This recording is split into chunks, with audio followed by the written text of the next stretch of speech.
Artists, now that you've learned about the beautiful mosaics created by Antoni Gaudi, we are going to create our own mosaic tiles.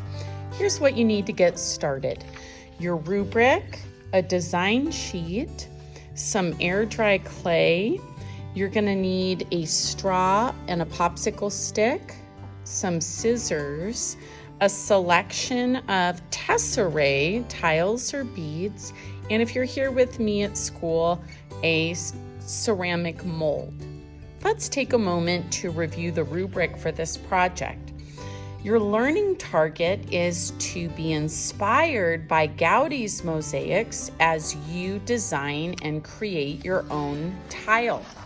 The specific goals for the project include exploring your materials by creating at least 2 different design ideas, to neatly press the tesserae into air dry clay using the design of your choice, to remember to keep a small amount of space between the tiles, and to use excellent craftsmanship, and of course to give your project your own creative sparkle.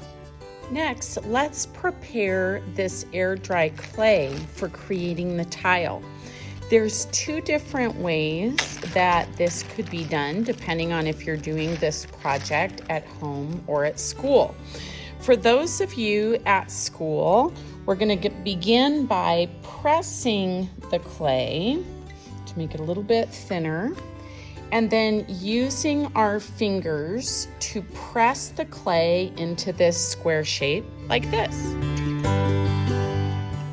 You'll notice, students, that I've tried to keep this tile pretty even. To get an even more level appearance, one thing that you can do, and I'll have these available in the classroom, is just use a little note card, and that can help flatten the surface. Another thing that you can do to clean up the edge a bit is to use your popsicle stick, as kind of a little knife, and clean up the edge so that your tile has a nice square shape. I'll go ahead and do that now.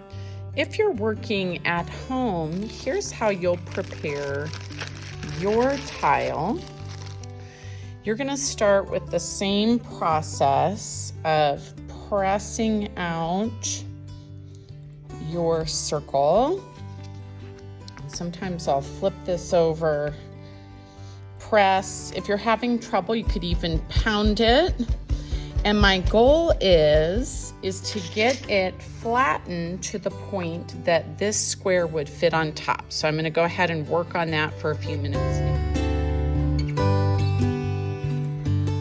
To cut out the square shape on this tile at home, you're going to cut out this square design sheet and use it as a template. And then you're going to use your stick to cut around the edge like this.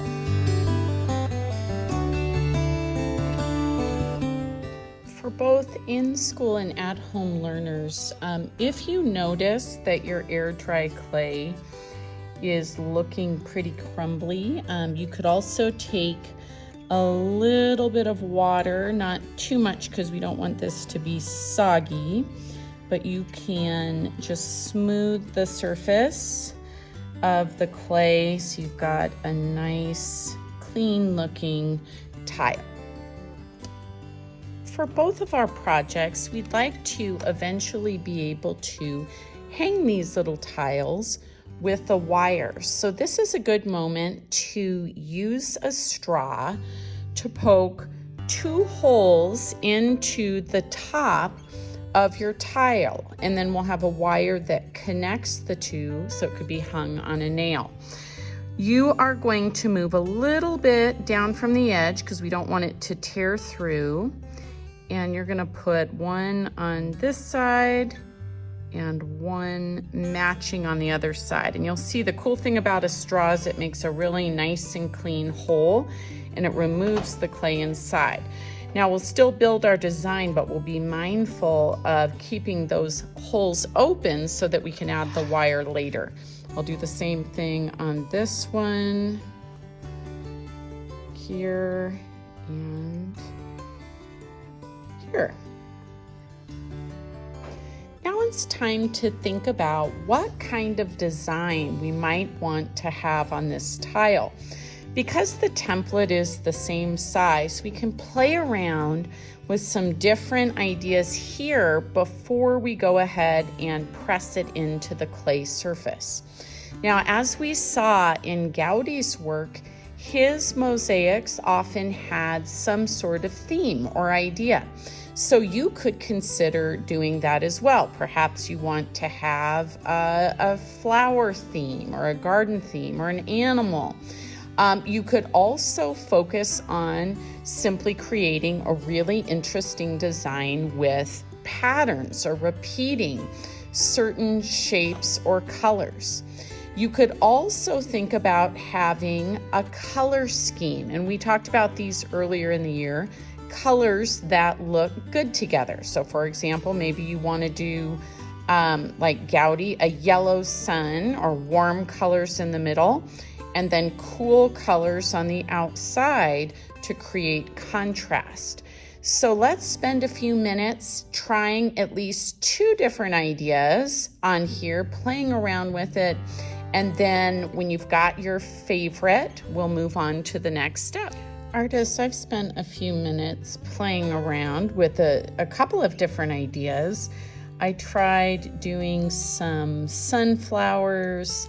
I tried doing a pattern, and then I kind of decided that I liked this idea best. It started with my sunflower idea, but it kind of expanded maybe into a sun-like shape, but it really captures how excited I am about spring and summer coming and the colors of new leaves. So I thought, this is what I want to work on.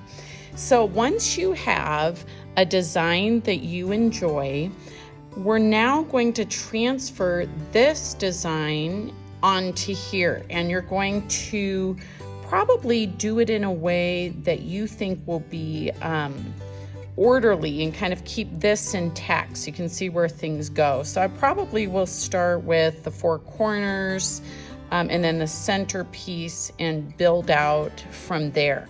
Now, as you use these, you do have to press them into place. So for them to stick, it should kind of be pushed down into the clay. You don't want to push it all the way down so that the clay lifts up, but about flat or flush with the surface of the clay. One other thing you want to be aware of is that there should be a little bit of space in between the tiles. Remember, artists who do mosaics use almost like a cement that would go in between the tiles, and so there's a little bit of that cement or grout that shows through. So I don't want everything absolutely touching like that. There should be some consistent space in between. So here's my process of putting mine together.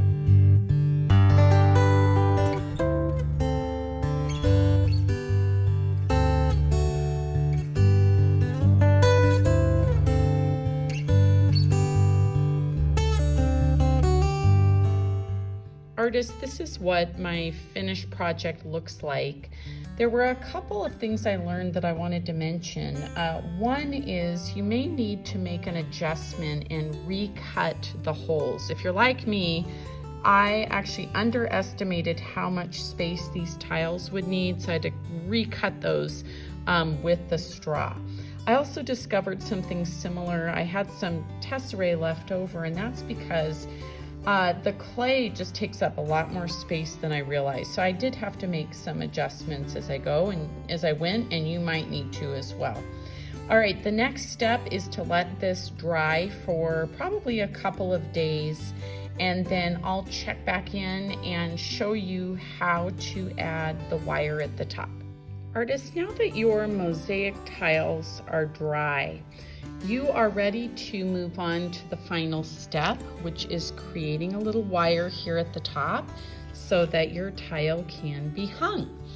You should have received a piece of soft metal wire, and one thing that you could do that's really cool with this wire is to wrap it around a pencil or a Sharpie, and you can make a little curly Q. Then what I'm going to do is put these ends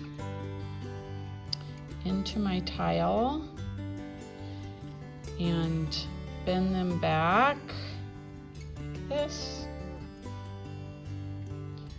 And now I have an awesome mosaic. Happy creating!